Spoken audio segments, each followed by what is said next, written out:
J'ai un peu la chance d'être dans un groupe où il y a une personne qui est très réactive vis-à-vis de moi. Quand je dis quelque chose, il est voilà, souvent en réaction vis-à-vis de ce que je dis. Et donc, au début, ça me faisait réveiller beaucoup, beaucoup de peur. Et maintenant, je sens que je peux moins aller dans la peur. Mais il y a encore quelque chose de moi qui dit je ne suis pas contente, il y a quelque chose d'inconfortable. Et ce que je vois, j'en ai parlé à quelques reprises, c'est que les peurs, c'est une espèce de bouclier qu'on installe devant une douleur, une souffrance, l'un ou l'autre, ou souvent les deux. Mais une fois qu'on a libéré la peur, la souffrance est encore là. Quelqu'un qui a, par exemple, une blessure de rejet, qui veut absolument éviter à tout prix de sentir le rejet, donc elle se met une peur. Une peur, c'est en fait une espèce de tableau avec des petites lumières rouges qui disent non, non, non, cette personne-là, tu ne l'aimes pas, ne lui parle pas. Bon, tu vois, c'est plein, plein d'avertissements, mais c'est rien d'autre que ça qui dit non, il ne faut surtout pas aller là.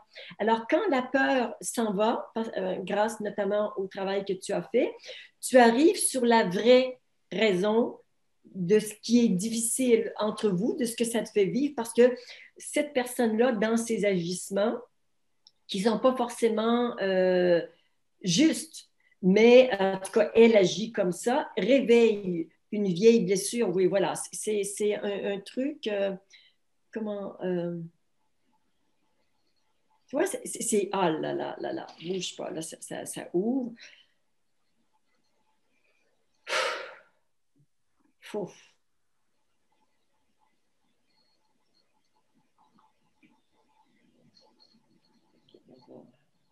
C'est le travail.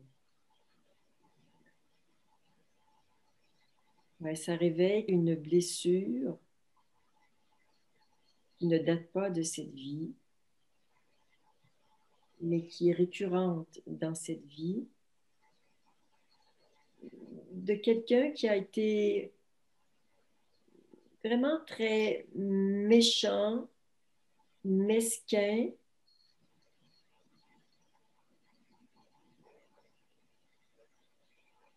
un mot qui n'existe pas, dilapidant. Euh, mais c'est vraiment une personne qui n'a pas eu un comportement aimant, mais pas du tout, du tout. Un comportement très, très dur, très rejetant, et que bien sûr, tu n'as pas su accueillir. C'était trop souffrant. Et c'est ça qui revient.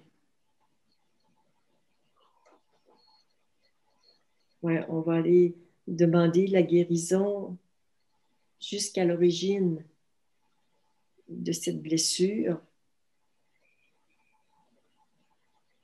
où tu n'étais pas en faute, en quelque sorte,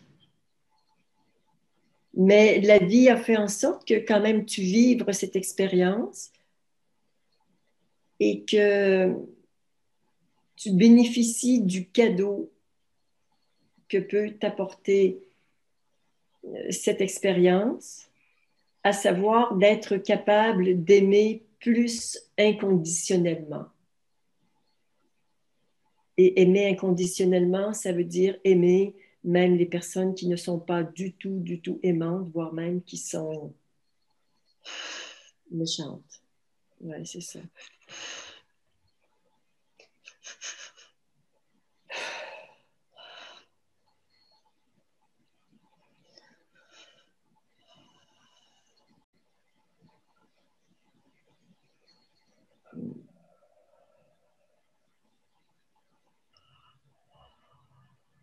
Et là, les mots qui arrivent, c'est on a tous été victimes de violences gratuites, de violence qui n'a pas été générée par un mauvais comportement ou un manque d'amour chez soi. C'est quelque chose qui appartient à l'autre. Mais ô combien ça fait partie de notre chemin vers l'amour, d'être capable d'accueillir ça aussi.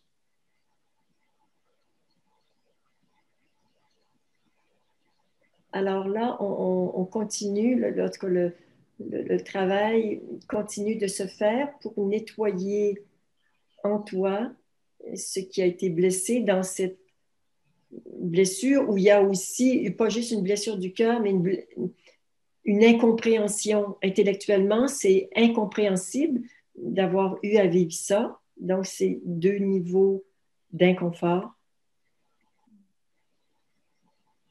Okay. Comment ça se passe pour toi, Kishka? Je me sens très très bien sur les mots que tu dis parce que c'est exactement ce que je vis avec cette personne. Et le fait de se dire c'est pas lié à lui, mais qu'il y a une réminiscence de quelque chose qui revient, c'est très libératoire.